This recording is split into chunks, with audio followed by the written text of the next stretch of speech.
अब आप टीचर हैं तो क्लास के साथ अटेंडेंस, टाइम टेबल, टेस्ट वगैरह पे टाइम तो देना ही होगा ना। जरूरी नहीं है, क्योंकि टीचमेंट बनाता है आपकी क्लास को असली डिजिटल और ऑटोमेट कर देता है ये सारे काम। इसलिए तो कहते हैं कि टीचमेंट पे टीचिंग आसान है। आज ही डाउनलोड करें Teachmint. Hello students, welcome to my channel Oxbridge Knowledge. बातचीत करने जा रहे हैं इस वीडियो के माध्यम से हम लोग यूपी स्कॉलरशिप के स्टेटस की, जो स्टेटस आप 2021 और 22 वाले ऐसे स्टूडेंट्स के लिए हैं जिन्होंने अभी अपना स्टेटस नहीं चेक किया है। तो छात्रवृत्ति को लेकर के एक नया अपडेट है जिसमें एप्लीकेशन के स्टेटस और करेक्शन की बात करेंगे। फिर आपका यदि हार्ड कॉपी इंस्टीट्यूट में अभी तक सबमिट नहीं किया गया है आपके द्वारा, तो स्टूडेंट से आप ये जान लीजिए कि आप अपना हार्ड कॉपी अपने इंस्टीट्यूट को सबमिट कर दीजिए। इसके बारे में हम पूरी जानकारी देते हैं कि उसका डेट क्या होगा। आप अपने हार्ड कॉपी को सबमिट करने के लिए कौन सी तिथि आपके लिए दी गई है और उसमें क्या सब प्रोसेस है, इन प्रोसेस की चर्चा करेंगे हम लोग। और फिर एप्लीकेशन स्टेटस एवं करेक्शन का हम लोग विस्तार से चर्चा करेंगे। तो स्टूडेंट्स, यदि आप नए हैं तो इस चैनल को सब्सक्राइब कर दीजिए और फिर अपने फ्रेंड्स के साथ भी शेयर कर लीजिए और इस वीडियो को शुरू से लेकर के अंत तक देखिएगा। तो इस वीडियो के शुरू से मैंने ये बताया है यूपी स्कॉलरशिप के स्टेटस की बात और एप्लीकेशन स्टेटस है उसके सबमिट करने की बात। तो आप मेरे साथ बने हुए रहिए, मैं अभी बताने जा रहा हूँ। स्टूडेंट्स, आप मेरे साथ बने हुए रहिए और आपको गूगल सर्च इंजन से आपको खोजना है अपने मोबाइल ब्राउज़र में। जो गूगल सर्च इंजन है उस पर एसएस रिजल्ट, जो एक ऑफिशियल वेबसाइट है, और इस वेबसाइट के माध्यम से आप क्या करेंगे, इस वेबसाइट को खोलेंगे और उसकी पूरी जानकारी लेंगे। तो मैंने एसएस रिजल्ट पर क्लिक किया और क्लिक करने के ठीक बाद इस तरह से पेज खुलता है आपके सामने।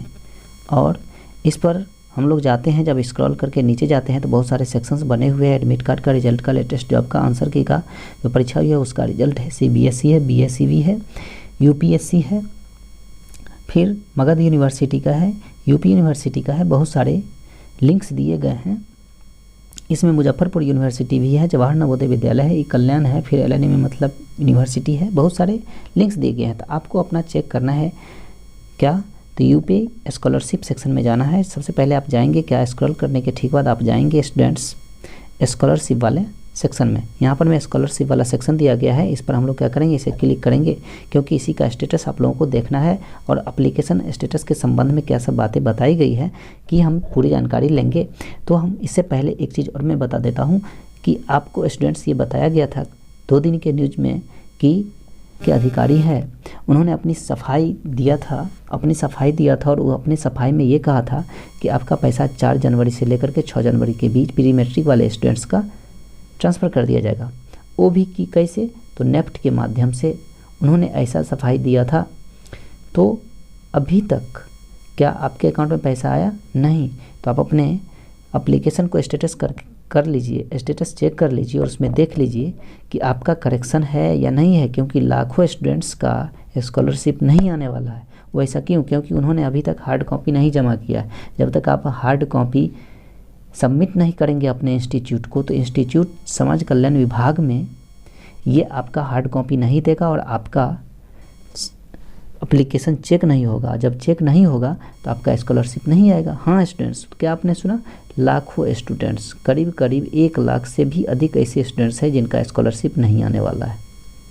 आप ये अच्छी तरह से जान लीजिए, उनका स्कॉलरशिप नहीं आएगा। और इसका वजह क्या होगा कि हार्ड कॉपी उन्होंने अभी तक, ऐसी सूचना आ रही है कि हार्ड कॉपी जो आपने अप्लाई किया था, ऑनलाइन अप्लाई किया था, ऑनलाइन अप्लाई करते समय जो आपका जो भी प्रूफ था वो अभी तक इंस्टीट्यूट को अपने इंस्टीट्यूट में उन्होंने नहीं सबमिट किया है, जिसके कारण समाज कल्याण विभाग का व्यक्ति जहां से आपको स्कॉलरशिप के लिए फंड मिलता है और वो आपके अकाउंट में जाएगा, उन्होंने वेरीफाई नहीं किया है आपके हार्ड कॉपी से, इसीलिए आपके अकाउंट में पैसा नहीं जाएगा। और लाखों स्टूडेंट्स ऐसे हैं जिनको नहीं जाएगा और बार बार वो कमेंट करके ये बताते हैं कि मेरा पैसा आएगा कब, क्योंकि उनका फॉर्म रिजेक्ट कर दिया गया है और उनका लिस्ट में नाम नहीं है। लिस्ट में नाम नहीं है तो कहते हैं लिस्ट में नाम नहीं है। तो ऐसे स्टूडेंट्स आप सावधान हो जाइए, एक समय दिया गया है, उस समय के अंदर आप क्या कीजिए, अपना हार्ड कॉपी इंस्टीट्यूट को सबमिट कर दीजिए ताकि आपका वेरिफिकेशन हो सके और वेरिफिकेशन के बाद आपका पैसा ट्रांसफ़र हो जाए। तो यहाँ पर मैं देख लीजिए स्टूडेंट्स, ये न्यूज़ है यहाँ पर मैं स्कॉलरशिप स्टेटस को, तो इसको आप एक डेट के माध्यम से मैं बता रहा हूँ, वो डेट क्या दिया गया है।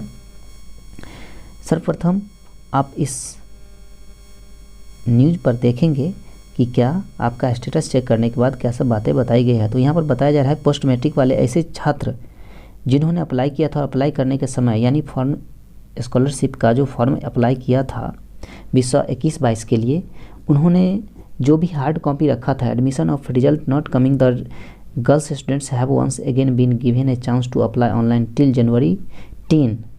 देखिए 10 जनवरी तक उनको एक अपॉर्चुनिटी दिया गया है और इसका डेट एक्सटेंड किया गया, एक्सटेंड करके ये डेट यहाँ बढ़ाया गया, extended for the third time. ये तीसरी बार ये समय बढ़ाई जा रही है 21 से 22 वाले छात्र का, क्योंकि वो जो अपने डिस्पैच किया था फॉर्म को, उस डिस्पैच किए गए फॉर्म में आपका हार्ड कॉपी नहीं है जो आपने प्रूफ लिया था ये अप्लाई करते समय छात्रवृत्ति को, वहाँ पर उस स्टूडेंट्स ने अभी तक उस हार्ड कॉपी को नहीं दिया है, जिसकी कारण आपका फॉर्म में शो नहीं कर पा रहा है। तो यहाँ पर देख लीजिए, Uttar Pradesh district social welfare officer doctor Amarnath Yati has told, उन्होंने ये कहा है स्टूडेंट्स से कि तीसरी बार यह समय को एक्सटेंड कर दिया जा रहा है। यदि आपने अभी तक नहीं दिया है तो 10 जनवरी तक, इसी तिथि को हम लोग जानने जा रहे हैं, यही इंपॉर्टेंट डेट है। 10 जनवरी तक आप क्या कीजिए, अपना हार्ड कॉपी जमा कर दीजिए जो आपने अपने पास रखे हुए हैं, उसको लेकर के आप कुछ नहीं कर सकते, कोई फ़ायदा नहीं है। जो अभी तक अप्लाई किए थे और वो हार्ड कॉपी को नहीं दिए हैं तो क्या करेंगे, सबमिट कर देंगे। To submit the hard copy of the online application from along with all the necessary documents to their educational institute by 17 January. Students ये 17 जनवरी तक, आप ये 17 जनवरी तक क्या कीजिए, जितने भी एजुकेशनल सर्टिफिकेट हैं वो और फिर जो भी जैसे कास्ट सर्टिफिकेट है, आपका इनकम सर्टिफिकेट है, रेसिडेंशियल सर्टिफिकेट्स हैं, आपका डिग्री है, मार्कशीट है, फिर एडमिशन रिसिप्ट है और जो भी पेपर्स हैं इम्पोर्टेंट डॉक्यूमेंट्स, वो सारे के सारे आप हार्ड कॉपी 17 जनवरी तक सबमिट कर दीजिए। अदरवाइज आपका वेरिफिकेशन नहीं होगा और उस पेपर से जब तक मैच नहीं किया जाएगा वहाँ, तो आपका करेक्शन इनकम्प्लीट हो जाएगा और इस इनकम्प्लीट स्टेटस को देख करके आपके नेम को वो रिजेक्ट कर देंगे, आपका कभी भी स्कॉलरशिप नहीं आ सकता है। तो मैंने आपको ये बताया कि आपका पेपर वेरीफाई कैसे होगा। जितने भी एजुकेशनल इंस्टीट्यूट हैं, आप अपने अपने इंस्टीट्यूट में जा कर के अपना फॉर्म ये अप्लाई कर दीजिए, सबमिट कर दीजिए ताकि आपका वेरिफिकेशन हो सके और अंत में आपके एप्लीकेशन वाले सिस्टम को लॉक कर दिया जाएगा अंत में, और ये हो जाएगा डेट आपका 10 मार्च और 10 मार्च के बाद आपका स्कॉलरशिप आएगा वेरिफिकेशन करने के ठीक बाद। तो शुरू में तो हम लोगों ने ये सुना था कि 4 से 6, 6 से 10 ये 3 तिथियाँ बताई गई थी, लेकिन सारे के सारे फेल हैं और आगे आपको जो बताया जा रहा है, जो PFMS सिस्टम है वो फॉलोअप कर रहा है और समय आपको ये नहीं हो पाएगा। इसीलिए आप क्या कीजिए, जितना जल्दी हो सके आप अपने इंस्टीट्यूट को ये सारे के सारे डॉक्यूमेंट्स सबमिट कर दीजिए। और स्टूडेंट्स कैसे चेक करेंगे आप अपना ये स्टेटस चेक कैसे करेंगे, तो यहाँ पर मैं बताया गया है स्टूडेंट्स। इस स्टेटस को चेक करने के लिए आप क्या कीजिएगा, यूपी बोर्ड का जो स्कॉलरशिप स्टेटस चेक है यहाँ पर में आएंगे, यहाँ पर में दिया गया है और इसे चेक करने के लिए इस पर क्लिक करेंगे। ऑफिस का लिंक नीचे दिया गया है, उस पर जाकर के आप चेक कर सकते हैं। आपका रोल नंबर मांगेगा, क्लास रोल नंबर मांगेगा या पासवर्ड या यूजर ID मांगेगा, आप अपना वहाँ पर में नेम चेक कर सकते हैं।